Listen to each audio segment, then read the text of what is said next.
I came back early from a trip. I decided to cook my wife's favorite dish and told the smart speaker, "Alexa, play love songs." It answered, "Of course, Jonas. And don't forget Sandra's birthday present." In that moment I froze. Sandra is my wife, but who is Jonas? When I confronted her, I discovered, "I'm glad to have you here." Follow my story until the end and comment the city you're watching from, so I can see how far my story has reached. I never expected that coming home early from a business trip would shatter my entire world. After 32 years of marriage, I thought I knew Sandra better than anyone. I was wrong. The house felt different when I walked through the front door that Thursday afternoon. Not physically different, but there was something in the air, a stillness that didn't belong. I had cut my Chicago conference short by 2 days, eager to surprise my wife. We had been distant lately, ships passing in the night, and I thought maybe a romantic gesture would help bridge whatever gap had formed between us. Sandra's car wasn't in the driveway, which meant she was probably at her book club or running errands. Perfect. I had time to prepare her favorite meal, chicken parmesan with that special sauce she loved, the one her mother had taught me to make years ago when we were newlyweds. I rolled up my sleeves and got to work in our kitchen, the same kitchen where we had shared countless meals, where our children Emma and Michael had done homework at the counter, where Sandra and I had planned our dreams over morning coffee. The familiar routine of cooking calmed my nerves. Maybe I was overthinking things. Maybe the distance between us was just a phase. As I seasoned the chicken, I decided to set the mood with some music. We had gotten the smart speaker last Christmas, and while I still struggled with technology sometimes, I had learned to appreciate the convenience. "Alexa, play love songs," I called out, wiping my hands on the dish towel. The response came immediately, in that familiar artificial voice that had become part of our household. "Of course, Jonas. And don't forget Sandra's anniversary gift." I froze. The raw chicken slipped from my hands back onto the cutting board. My heart started pounding so hard I could hear it in my ears. The kitchen suddenly felt too small, too warm. Jonas. Who the hell was Jonas? I stared at the small black device sitting innocently on our kitchen counter, as if it hadn't just delivered the most devastating blow of my 64-year-old life. My hands trembled as I tried to process what had just happened. The smart speaker had called me Jonas, but my name is Donald Richardson. I had been Donald Richardson for 64 years, unless someone else had been using our Alexa, someone named Jonas. The love song started playing in the background, suddenly mocking instead of romantic. I turned off the music with shaking hands and stood in the silence, trying to make sense of what had just happened. My mind raced through possibilities. Maybe it was a glitch. Maybe the device was confused. Maybe there was some logical explanation that didn't involve my wife having another man in our home while I was away. But deep down, in that place where we store the truths we don't want to acknowledge, I knew this wasn't a mistake. I heard Sandra's car pulling into the driveway, and panic shot through me. I quickly resumed preparing dinner, trying to look normal, trying to pretend that my world hadn't just tilted off its axis. The front door opened, and I heard her familiar footsteps, the click of her heels on the hardwood floor we had installed together 5 years ago. "Donald?" Her voice carried from the entryway. "You're home early." There was something in her tone, a note I couldn't quite identify. Surprise, yes, but also something else. Nervousness. "Surprise!" I called back, forcing cheer into my voice. "I'm making your favorite." She appeared in the kitchen doorway, still in her navy blue dress, her gray hair perfectly styled as always. Sandra had aged gracefully, maintaining the elegance that had first attracted me in college. But as she looked at me now, I noticed something I had been missing. Her eyes didn't quite meet mine. "That's wonderful, honey." She set her purse on the counter, the same spot she had used for decades. "How was the conference?" "Boring," I lied, studying her face. "I missed you." She smiled, but it didn't reach her eyes. "I missed you too." We had been married for 32 years. I knew her smiles, knew the difference between genuine joy and polite performance. This was definitely performance. As we sat down to dinner, I watched her more carefully than I had in years. The way she avoided direct eye contact, the way her fingers fidgeted with her wedding ring, the way she kept glancing at her phone. Small details I had been too busy or too trusting to notice before. "How was book club today?" I asked, cutting into my chicken. Book club? She looked momentarily confused, then recovered quickly. Oh, it was fine. We discussed the new John Grisham novel. But I remembered now that book club met on Wednesdays, not Thursdays. Sandra had been going to book club on Wednesdays for 15 years. Why would she lie about something so simple? After dinner, as we settled into our evening routine, I couldn't shake the feeling that I was looking at a stranger. The woman washing dishes beside me, humming softly as she always did, suddenly seemed like someone I had never really known. Later that night, as Sandra slept peacefully beside me, I lay awake staring at the ceiling. Jonas. The name echoed in my mind like a curse. Who was he? How long had this been going on? And more importantly, how long had I been the fool in my own home? I thought about our children, Emma and Michael, both adults now with families of their own. Emma lived in Portland with her husband and 2 kids, while Michael had settled in Denver.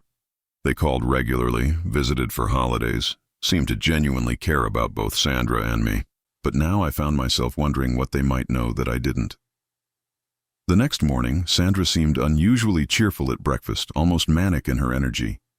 She chattered about her plans for the day, about grocery shopping and meeting her sister for lunch, about a dozen mundane details that felt like smokescreens. I might be late tonight, she said, not looking up from her coffee. Sarah wants to catch up properly. You know how she talks. Sarah, Sandra's sister who lived 3 hours away and rarely visited. Another convenient excuse. After Sandra left, I found myself standing in our kitchen again, staring at the Alexa device. Such a small thing to destroy a marriage. I almost laughed at the absurdity of it, but there was nothing funny about the situation. I spent the morning going through the motions of my retirement routine, reading the newspaper, checking emails, but my mind kept circling back to that moment when everything changed. The certainty in the device's voice when it called me Jonas. The easy familiarity of it, as if Jonas was a regular presence in this house. That afternoon, I made a decision that would change everything. I was going to find out who Jonas was, no matter what it cost me. The investigation began with small things, details that most people would overlook. But when you've lived with someone for 3 decades, you notice when patterns change, when familiar rhythms become slightly offbeat. I started with the bathroom. Sandra had always been meticulous about her personal space, everything in its proper place. But now, looking with suspicious eyes, I noticed things that had been hiding in plain sight. A men's deodorant stick tucked behind her toiletries, different from the brand I used. A larger toothbrush hanging next to hers, the bristles showing recent use. When I held it up to the light, I could see it wasn't mine. Mine was in the medicine cabinet where it had always been. My hands shook as I examined these foreign objects in my own bathroom. How long had they been there? How had I been so blind? In our bedroom, I found more evidence of another man's presence. A cologne bottle on Sandra's dresser that I had never seen before, expensive looking with a label I didn't recognize. I opened it and inhaled a scent that was definitely not mine, something woody and masculine that seemed to cling to the air. The smell was faintly familiar, as if I had caught traces of it on Sandra's clothes or hair, but had never questioned it. The closet revealed the most damning evidence. Pushed far to the back, behind Sandra's winter coats, hung 2 men's shirts. They were sized large, same as mine, but the style was completely different, more fashionable, younger looking, expensive. I checked the labels and found brands I had never heard of, certainly nothing I would have chosen. I sat on our bed, holding one of the shirts, and tried to imagine Sandra shopping for another man, carefully selecting clothes she thought he would like, hanging them in the closet she shared with her husband. The betrayal cut deeper than I had expected. This wasn't just an affair. This was a double life. When Sandra came home that evening, I was reading in my chair as usual, but every sense was heightened. I watched her movements, listened to her words with new ears. "How was lunch with Sarah?" I asked casually. "Wonderful," she replied, but her cheeks flushed slightly. "She's doing well, sends her love." I nodded and smiled, playing the role of the trusting husband while my mind catalogued every lie. Sarah lived in Sacramento, 3 hours away. Even if Sandra had driven there for lunch, she would have been gone most of the day. But she had only been out for 4 hours. Over the next few days, I became a detective in my own home. I paid attention to Sandra's phone habits, noticing how she guarded it more carefully than before, how she took it with her to the bathroom, how she turned it face down whenever she set it on a surface. She had never been protective of her phone before. I started keeping track of her comings and goings, writing down times and excuses in a small notebook I kept hidden in my desk drawer. Book club on Thursday. when it met on Wednesday. Lunch with Sarah, who lived too far away for a quick lunch. Grocery shopping that took 4 hours. Doctor's appointments she had never mentioned before. The pattern was clear once I started documenting it. The breaking point came on a Saturday morning. Sandra announced she had to run errands and would be gone most of the day. She seemed excited, almost giddy, in a way I hadn't seen in years. After she left, I decided to follow her. I felt ridiculous, like a character in a bad movie. But I got in my car and drove the route Sandra usually took to town. I spotted her car at a small cafe on the outskirts of our neighborhood, a place we had never been together. Through the window, I could see her sitting across from a man I didn't recognize. He was about my age, maybe slightly younger, with salt and pepper hair and an easy smile. Sandra was laughing at something he said, reaching across the table to touch his hand. The gesture was intimate, familiar, the touch of a woman who had done this many times before. I sat in my car in the parking lot, watching my wife of 32 years be affectionate with another man, and felt something inside me break. Not just my heart, but something deeper. My sense of reality, my understanding of who I was and what my life had been. They spent 2 hours at the cafe, talking and laughing like lovers. When they finally left, they walked to the parking lot together, and I watched as the man, this Jonas I now assumed, pulled Sandra into his arms and kissed her. Not a friendly peck, but a deep, passionate kiss that spoke of real intimacy. I drove home in a daze, my mind reeling with questions and implications. How long had this been going on? How had I been so blind? And what did this mean for our children, our family, our entire life together? That evening, Sandra came home with a glow about her that I hadn't seen in years. She hummed while making dinner, smiled for no apparent reason, seemed lighter somehow. I realized with a sick feeling that this was what happiness looked like on my wife. Real happiness, not the polite contentment she showed with me, but genuine joy. "You seem cheerful tonight," I observed, testing. "Do I?" She touched her cheek self-consciously. "I guess I'm just in a good mood." "Any particular reason?" For a moment, she looked like she might tell me something real. Her mouth opened slightly, and I saw something vulnerable in her eyes. But then she closed herself off again, the walls going back up. "Just one of those days," she said with a shrug. "Sometimes you feel happy for no reason." But there was a reason. There was Jonas. That night, as Sandra slept peacefully beside me, I made a decision. I was going to confront her directly. I couldn't live with the pretense anymore. Couldn't continue this charade of a marriage while my wife lived a secret life with another man. I rehearsed what I would say, how I would approach it, which I would be calm, rational, give her a chance to explain. Maybe there was some reasonable explanation, though I couldn't imagine what it might be. But as I lay there planning my confrontation, a darker thought crept into my mind. If Sandra could lie so easily about lunch dates and book clubs, if she could maintain this deception for however long it had been going on, what else might she be lying about? What other secrets might be hiding in the life I thought I knew? The smart speaker incident was just the beginning, I realized. There were deeper revelations waiting. Truths that would make Jonas seem like the least of my problems. The confrontation came on a Tuesday evening. I had spent 3 sleepless nights rehearsing what I would say, how I would handle Sandra's denials, how I would present the evidence I had gathered. But nothing could have prepared me for what actually happened. Sandra was in the kitchen, cleaning up after dinner, when I finally found the courage to speak. My hands were trembling as I approached her, the weight of the moment pressing down on my chest like a stone. "We need to talk," I said, my voice steadier than I felt. She looked up from the dishes, and I saw something flicker across her face. Recognition, maybe. Or resignation. "About what?"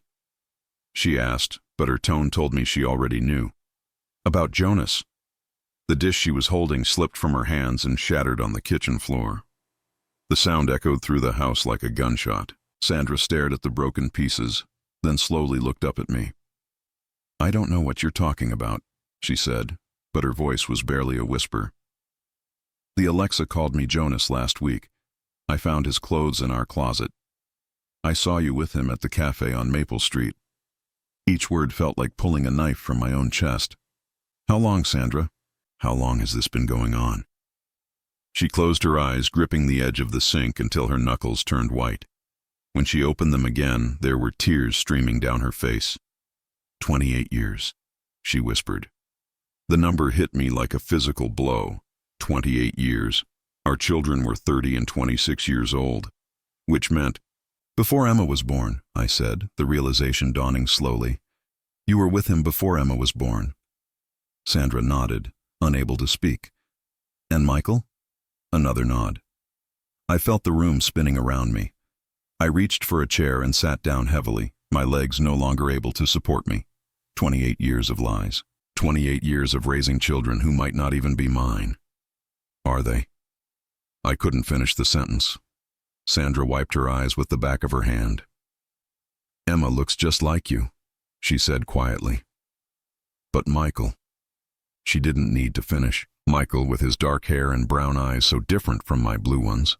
Michael, who had always seemed to march to a different drummer, who had interests and talents that neither Sandra nor I possessed. Michael, who had always felt like a stranger in our family photos. He's Jonas's son, I said, not a question, but a statement. Yes. The single word destroyed 30 years of fatherhood. Every baseball game I had attended, every homework session, every proud moment when Michael accomplished something. I had been loving and supporting another man's child, while that man lived a secret life with my wife. Do they know? I asked, though I dreaded the answer. Sandra's silence was answer enough. They know, I said, feeling sick. My children know that Michael isn't my son, and they never told me. It's complicated, Donald, Sandra said, moving toward me. You have to understand. Understand what? I stood up, anger finally cutting through the shock. Understand that my entire family has been lying to me for decades. Understand that I've been raising another man's child while you carried on a relationship right under my nose. You don't know the whole story, she said, her voice gaining strength. Jonas and I, we've been together since college, before I met you. The words kept coming, each one worse than the last. Sandra and Jonas had been high school sweethearts, college lovers, engaged to be married. But Jonas came from a poor family, had no prospects, no stable future. When Sandra's parents introduced her to me, a business student from a well-off family with clear career goals, they pressured her to break up with Jonas and marry me instead. So you married me for money, I said, the pieces falling into place with sickening clarity. I married you for security, she corrected, but I never stopped loving Jonas. And the children? Emma happened right away. We were trying to start a family and she's definitely yours. But then Jonas came back into my life when Emma was 2. He had gotten his degree, found a good job, we reconnected, and she shrugged helplessly. Michael happened. I stared at this woman I had thought I knew, this stranger wearing my wife's face, and you let me believe he was mine. You loved him so much, she said, as if that made it better. You were such a good father to him, better than Jonas could have been at the time. Jonas was traveling for work, trying to establish his career. You were stable, present, reliable. Convenient, I said bitterly. Yes, she admitted, you were convenient. The honesty was somehow worse than the lies. For 30 years I had been convenient, a stable provider, a reliable father figure, a respectable husband to present to the world while Sandra maintained her real relationship in secret. Where does he live? I asked. About 20 minutes away, in that new development past the mall. 20 minutes away. For 28 years my wife's lover had lived 20 minutes away from our home. I thought about all the times Sandra had run quick errands, all the book clubs and lunch dates and shopping trips. How easy it must have been to slip away for a few hours, to maintain a double life when your husband trusted you completely. Do Emma and Michael see him? Do they know him as their father? Sandra's face crumpled. Michael knows. He's known since he was 18. Emma thinks you're both her father, but she knows about Jonas. She knows I love him. And they're okay with this? They're okay with lying to me? They love you, Donald, but they also understand that love is complicated. I laughed, a harsh sound that echoed off the kitchen walls. Love. You call this love? I do love you, Sandra said desperately, just differently. You've been a wonderful husband, a wonderful father. I never wanted to hurt you, but you did hurt me. Every day for 28 years you hurt me. You were happy, she protested. We had a good life. We raised beautiful children together. We built something real. We built something based on lies. Does that make it less real? I stared at her. This woman who could rationalize 3 decades of deception as if it were a reasonable lifestyle choice. The worst part was that she wasn't entirely wrong. I had been happy most of the time. I had loved our life together, loved being Michael's father, loved the family we had created. But it had all been an illusion, a carefully constructed fantasy that I had been too trusting to see through. What happens now? I asked. Sandra wiped her eyes again. Nothing has to change. Jonas and I, we're not asking for anything different. We're all older now, set in our ways. Why disrupt everything over something that's worked for so long? I stared at her in disbelief. She wanted to continue the arrangement, keep me as the convenient husband while she maintained her real relationship with Jonas, keep playing house while I lived a lie. You think I'm just going to pretend I don't know? I think you'll realize that what we have is still valuable, even if it's not what you thought it was. But as I looked at Sandra, standing in our kitchen among the pieces of broken dishware, I realized she was wrong. What we had wasn't valuable anymore. It was worthless because it had never been real. Sleep became impossible after Sandra's confession. I spent the night in the guest room, staring at the ceiling and trying to process the magnitude of the deception. But the worst revelations were still to come. The next morning, I called Emma. My hands shook as I dialed her number, unsure of what I would say, but desperate to understand how deep this conspiracy went. "Dad!" Her voice was warm and familiar, the same loving tone she had used since childhood.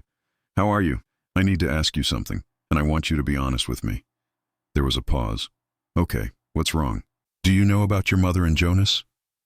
The silence stretched so long I thought the call had dropped. When Emma finally spoke, her voice was small and guilty. "How did you find out?" Those 5 words confirmed everything. My daughter had known. My little girl, who called me every week, who brought her children to visit, who told me she loved me, had been part of the lie her entire adult life. "Emma," I said, my voice breaking, "how long have you known?" "Since I was in college. Mom told me when I turned 21. She said I was old enough to understand complicated adult relationships." "And Michael?" "Michael's known since high school. Dad, you have to understand." "Understand what? That my own children have been lying to me for years?" "We weren't lying exactly. We didn't want to hurt you." I closed my eyes, feeling the weight of betrayal from every person I had trusted most. "Did you ever think I had a right to know?" "Of course, but Mom said. She said you were happier not knowing. And you were happy, Dad. You really were. That wasn't your decision to make, Emma." There was crying on the other end of the line. "I know. I felt terrible about it for years. But what were we supposed to do? Destroy our family over something that wasn't really hurting anyone? It was hurting me. Every day it was hurting me, even if I didn't know it. But you were a wonderful father to both of us. Michael loves you so much, Dad. You raised him. You were there for everything important. Biology doesn't change that, doesn't it? Doesn't it change everything?" I hung up before she could answer, unable to bear any more justifications for the unjustifiable. An hour later, Michael called.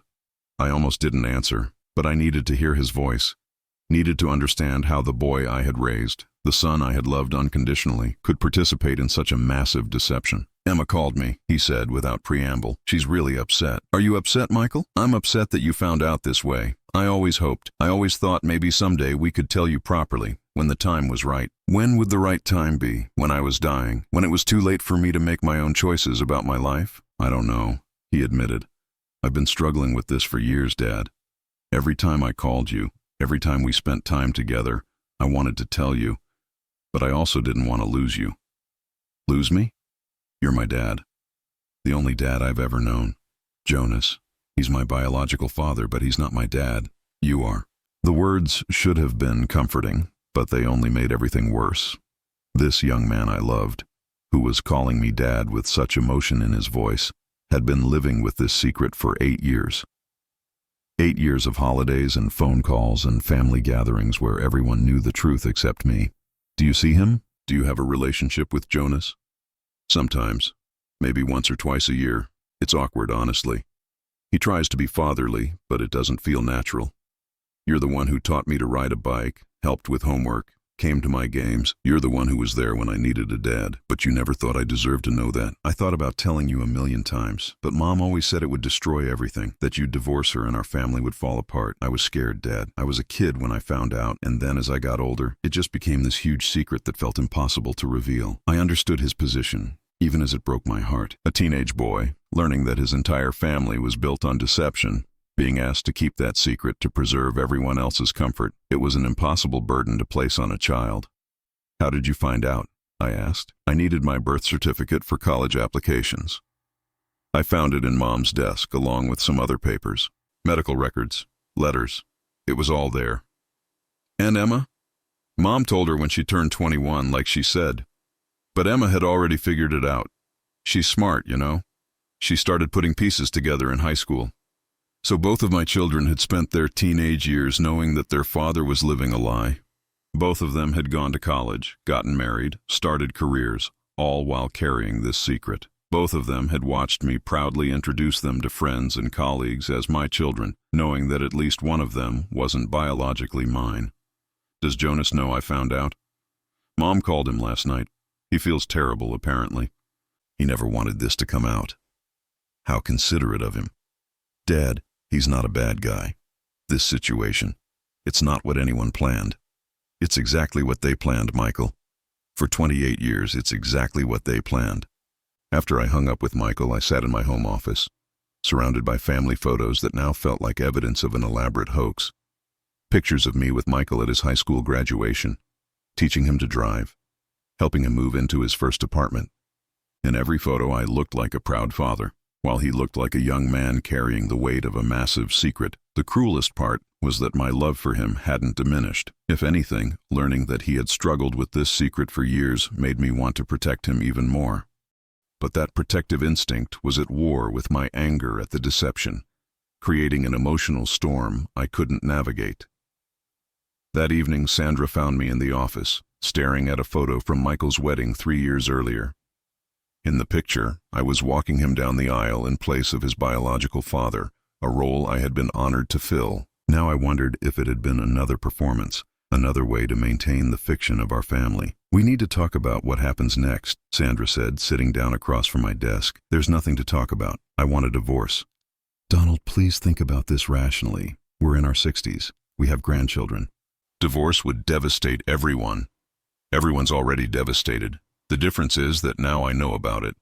The children are worried sick. Emma's been crying all day. Michael's driving down from Denver this weekend to talk to you. Good. Maybe it's time we all had an honest conversation. Sandra studied my face, and I could see her calculating, trying to figure out how to manage this crisis like she had managed everything else in our marriage. "Jonas wants to meet with you," she said finally. "Absolutely not. He thinks if you could just talk to him man to man, you might understand the situation better." I laughed bitterly. Understand what? How he's been sleeping with my wife for 3 decades while I raised his son? How he's been living 20 minutes away while I thought I had a faithful marriage? What exactly is there to understand? How much we all care about you? How much this family means to everyone involved? This isn't a family, Sandra. This is a conspiracy. But even as I said the words, I knew she wasn't entirely wrong. Twisted as it was, these people did care about me. Emma and Michael genuinely loved me, even though they had participated in the deception. Sandra, in her own selfish way, had tried to preserve everyone's happiness by maintaining the status quo. The problem was that their version of caring had required me to live in ignorance. Their love had been conditional on my not knowing the truth about my own life. As Sandra left the office, defeated for the moment, I realized that the hardest part wasn't deciding what to do next. The hardest part was accepting that everything I had thought I knew about love, family, and trust had been wrong from the very beginning. Michael arrived from Denver that weekend, looking haggard and worried. He had always been a serious young man, but now he carried himself like someone bearing an enormous weight. We sat in my office, the same room where I had discovered the truth about our family, and for the first time in 8 years, we had a completely honest conversation. "I've been planning to tell you for months," he said, his hands clasped tightly in his lap. I couldn't take the secret anymore. It was eating me alive. "Why didn't you?" "Because I was terrified of losing you. And because Mom kept saying that Jonas was getting older, that maybe he would pass away naturally, and then the whole situation would resolve itself without anyone getting hurt." I stared at my son, this young man I had raised and loved, and felt something cold settle in my chest. "Your mother was hoping Jonas would die?" Michael shifted uncomfortably. "Not hoping exactly, just aware that he has heart problems. He's had 2 minor heart attacks in the past 5 years. And if he died, you would have all just gone on pretending forever. I think that was the general idea, yes." The casual way he said it chilled me. They had all been waiting for Jonas to die so they could avoid the uncomfortable truth. My wife had been planning to carry this secret to her grave, letting me live in ignorance until I died, never knowing that one of my children wasn't biologically mine. There's something else you need to know, Michael said quietly. Something Mom didn't tell you the other night. My stomach clenched. What? Jonas and Mom have been making plans for after you, for when you're older. What kind of plans? Michael looked like he might be sick. They want to move in together officially. They've been waiting for retirement, for the kids to be fully independent. They've been planning their life together for years. The room seemed to tilt. They were planning to wait for me to die? Not exactly. More like waiting for the right time to ask for a divorce, when it would cause the least disruption to everyone else. I laughed, a harsh sound that made Michael flinch. How thoughtful of them. Dad, they do care about you. This whole arrangement, it was supposed to be temporary at first, just until Mom figured out what she really wanted. But then Emma was born, and you were such a good father, and it just became easier to maintain the status quo. Easier for who? For everyone. You were happy. The kids had a stable home. Mom got to keep both relationships. Jonas got to be part of his son's life without the responsibility of being the primary father. It worked. It worked because I didn't know about it. Yes, Michael admitted. It only worked because you didn't know. That evening, Emma arrived with her husband and 2 young children. My grandchildren, ages 5 and 7, ran to me with their usual enthusiasm, completely unaware that their grandfather's world had imploded. I hugged them close, breathing in their innocent sweetness, and wondered what other secrets this family was keeping. After the children were in bed, Emma and I sat on the back porch where I had taught her to identify constellations when she was little. The autumn air was crisp, and I could see my breath as I spoke. I keep thinking about all the times you visited, I said. All the family dinners and holidays. Were you thinking about the secret the whole time? Sometimes, she admitted. But mostly I was just thinking about how much I love you. Dad, you raised me. You taught me to ride a bike, helped with homework, walked me down the aisle at my wedding. You're my father in every way that matters, but not in the way that's true. Truth is complicated. No, Emma. Truth is simple. Everything else is complicated. She was quiet for a long time, staring up at the stars we had studied together so many years ago. I used to lie awake at night feeling guilty about keeping the secret. But then I would think about how devastated you would be, and I convinced myself that protecting you was more important than telling you the truth. You were protecting yourselves, not me, maybe, but we were also protecting this family, our family. Whatever its foundation, it's real to all of us. It's not real if it's based on lies. Then what do we do now? Do we just throw away 30 years because the beginning was messy? I didn't have an answer for her. The love I felt for Emma and Michael was genuine, regardless of biology or deception. The memories we had made together were real, even if they had been built on false pretenses. But the betrayal was also real, and I couldn't simply pretend it hadn't happened. The next day, Sandra made an announcement that stunned even me with its audacity. Jonas wants to come to Sunday dinner, she said over breakfast. He thinks it's time you two met properly. I set down my coffee cup carefully, trying to control my temper. He wants to come to Sunday dinner. He's been part of this family for almost 30 years, Donald. Whether you knew it or not, he's been here. Don't you think it's time to acknowledge that reality? The reality is that he's been having an affair with my wife for 30 years. The reality is more complicated than that. Stop saying that. Stop telling me reality is complicated. Reality is that you cheated on me, lied to me, and convinced our children to lie to me. Reality is simple. But Sandra was determined to manage this situation like she had managed everything else in our marriage. She wanted to normalize the abnormal, to make the unacceptable seem reasonable. He's not going away, Donald. Jonas is part of our lives, whether you acknowledge him or not. We can either handle this like adults, or we can let it destroy everything we've built. It's already destroyed. Not if we don't let it be. That afternoon, while Sandra was out running errands, I made a decision that would change everything. I called a locksmith and had the locks changed on our house. I called a lawyer and began divorce proceedings. I called my bank and moved half of our joint savings into a separate account. I was done being managed. Done being the convenient husband. Done living in a world where everyone else made decisions about my life while keeping me in the dark. When Sandra came home and found she couldn't get into the house, she called my cell phone in a panic. Donald, what are you doing? I'm taking control of my own life for the first time in 30 years. You can't lock me out of my own house. It's not your house anymore. My lawyer will be in touch about the divorce. Don't be ridiculous. We can work this out. We can all sit down and figure out an arrangement that works for everyone. The arrangement that works for me is one where I'm not married to someone who's been lying to me for 3 decades. There was a long pause, and when Sandra spoke again, her voice was cold. You're making a mistake, Donald. You're going to destroy this family over ancient history. I'm not destroying anything. I'm just finally seeing what was already broken. Fine.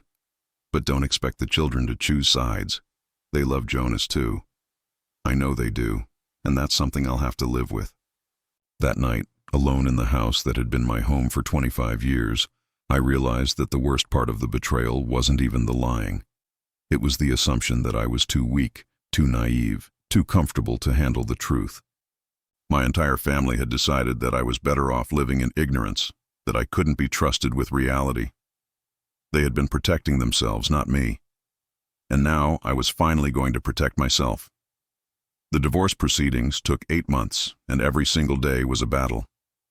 Sandra fought me on everything, claiming she deserved half of assets she had helped accumulate while living a double life. Her lawyer painted me as a vindictive old man who couldn't forgive past mistakes. My lawyer painted her as a chronic deceiver who had committed matrimonial fraud. The truth, as usual, was more complicated than either narrative. Emma and Michael tried to mediate, begging me to reconsider, to find some way to preserve the family. They didn't understand that the family they wanted to preserve had never really existed. It had been a carefully constructed illusion, and I refused to live inside an illusion anymore.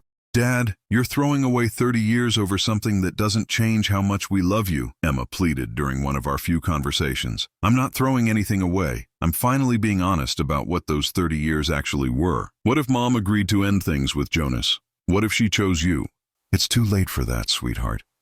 Even if she ended it tomorrow, I would never trust her again. And I can't live with someone I don't trust. The hardest part was watching my relationships with Emma and Michael deteriorate. They felt caught in the middle, torn between loyalty to me and loyalty to the only family structure they had ever known. Michael especially struggled, since acknowledging my position meant confronting the fact that his entire existence had been based on deception. Jonas, to his credit, never tried to contact me directly. According to Sandra, he felt terrible about the whole situation and had offered to disappear from their lives if it would save our marriage. But it was too little, too late. The damage wasn't just about his relationship with Sandra. It was about the conspiracy of silence that had surrounded it for decades. The house sold quickly.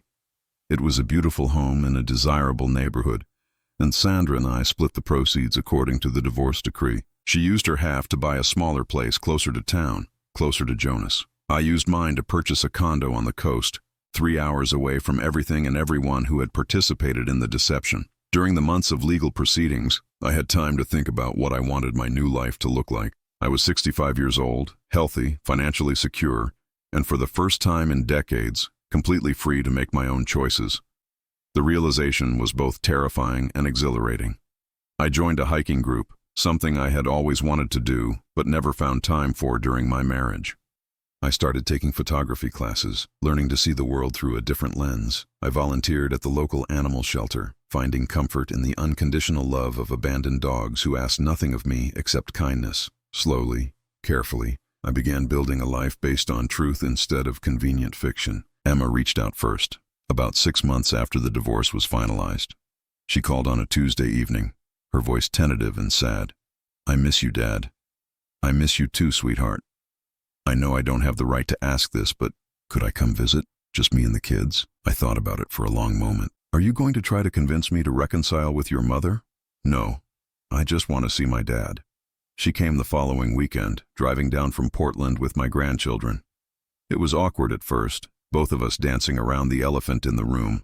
But watching my 5-year-old granddaughter collect seashells on the beach, seeing my 7-year-old grandson's excitement over spotting dolphins in the distance, I remembered what was still real and good in my life. I'm sorry, Emma said as we walked along the water's edge while the children played. I'm sorry we lied to you. I'm sorry we thought we knew what was best for you. I'm sorry it took losing you to realize how wrong we were. I'm sorry too, I said. I'm sorry our family was built on something so fragile that the truth could destroy it. Do you think you'll ever forgive us? I'm working on it. But forgiveness doesn't mean forgetting. And it doesn't mean going back to the way things were. Michael was slower to reach out, which I understood. His His position was more complicated, his guilt deeper. When he finally called 2 months after Emma's visit, his voice was thick with emotion. "I don't know how to be your son anymore," he said. "You don't have to know. You just have to be honest with me from now on." "Are you still my dad?" The question broke my heart. Biology doesn't determine fatherhood, Michael. Love does. I loved you when I thought you were my biological son, and I love you now that I know you're not. That hasn't changed. But everything else has changed. Yes, everything else has changed. He visited a month later, and we spent 3 days fishing and talking. For the first time in his adult life, Michael told me everything. About growing up with the secret, about the pressure he felt to protect everyone's feelings, about his relationship with Jonas, about the guilt that had been eating him alive for years. "I used to fantasize about you finding out," he admitted as we sat on my deck watching the sunset. "I would imagine how relieved I would feel when I didn't have to carry the secret anymore. But I never imagined how much it would hurt everyone. The hurt was always there, Michael, hidden under the surface, poisoning everything. At least now it's out in the open where we can deal with it." "Do you hate Jonas?" I considered the question carefully. "I don't hate him. I think he's a coward who took the easy path for 30 years, but I don't hate him. I hate what the situation did to all of us. He asks about you sometimes, how you're doing, whether you're happy. And what do you tell him? I tell him you're building a new life, an honest one. 6 months later, I met someone. Her name was Carol. She was a widow in her early 60s, and she had joined the same hiking group I belonged to. She was straightforward and honest, with laugh lines around her eyes and a refreshing lack of drama in her personal history. We started as friends, hiking partners who enjoyed each other's company on the trails. Gradually, we became something more. She knew about my divorce, about the circumstances that had led me to start over at 65. She listened without judgment and shared her own story of loss and renewal. "Do you think you'll ever trust someone completely again?" she asked one evening as we watched the sunset from a mountain overlook.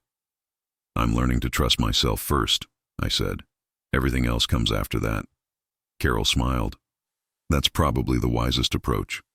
A year after my divorce was finalized, Sandra remarried.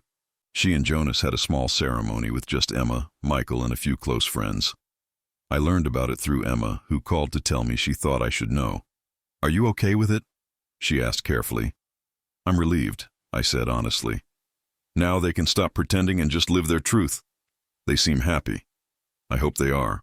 Everyone deserves to be happy." "Even after everything they put you through?" "Especially after everything they put me through. Happiness based on lies isn't really happiness. Maybe now they can find the real thing." 2 years later, I married Carol in a simple ceremony on the beach near my condo. Emma and Michael both attended, along with my grandchildren and Carol's family. It was a small gathering, but every person there was someone I trusted completely, someone who knew my whole story and loved me anyway. As I stood on the sand, holding Carol's hands and promising to love and honor her, I thought about the difference between this wedding and my first one 34 years earlier. This time, there were no secrets, no hidden agendas, no convenient arrangements. Just two people who had found each other after learning the hard way what they needed in a partner. Sandra sent a card, which surprised me. Inside she had written, "I hope you find the happiness you deserve. Thank you for being a wonderful father to our children, and for eventually finding the strength to save yourself." It was, perhaps, the first completely honest thing she had ever said to me.